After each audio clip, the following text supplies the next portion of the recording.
Ganun talaga kapag ka nakagawa tayo ng di maganda sa iba. Kunyari, nakagawa ka ng kasalanan no, sa kapitbahay mo, na-chismis mo ng konti, tapos birthday niya, no, i-invite ka niya, uy, tara, kain tayo, kain tayo. Ikaw naman, mahihiya ka kasi may nagawa kang di maganda sa kanya. No? Mahihiya ka, wag na, nakakaya, no, may dami mong bisita, no? Pakibalot na lang. Yeah. O kaya naman, kapag ka yung kaaway mo sa classroom or sa trabaho, katrabaho mo, di ba, may nagawa kang di maganda, tapos magkakasalubong kayo sa hallway, liliko kang bigla, no, magsi-CR ka kahit hindi ka naiihi. Tama?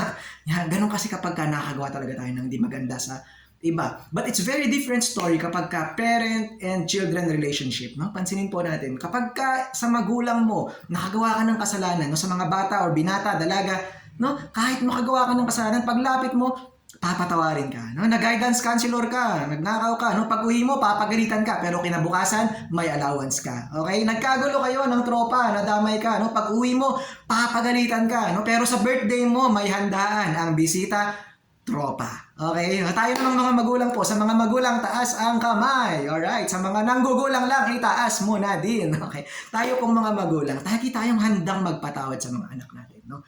I know that. I'm a parent too, ano po. I know that because you know, deep inside of you na kahit gaano kasama ng taong to, papapatawad mo siya kasi alam mo there are precious moments in your life na nakita mo tong bata na to na napakabait nito, no? Walang kasalanan, masunurin ng mga panahong kinakarga-karga mo pa yan, di ba?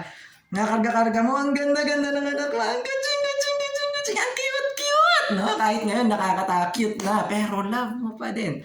And now, here comes God telling you that He is a Father to you. Ano? Ibig pong sabihin nun, lahat ng nagawa nating kasalanan dati, mga ginagawa nating kasalanan ngayon, at balak mo pang gawing kasalanan bukas. Ano po? When you come to the Lord today, you ask forgiveness and pray. Sabihin niya sa'yo, I love you no matter what they say. No?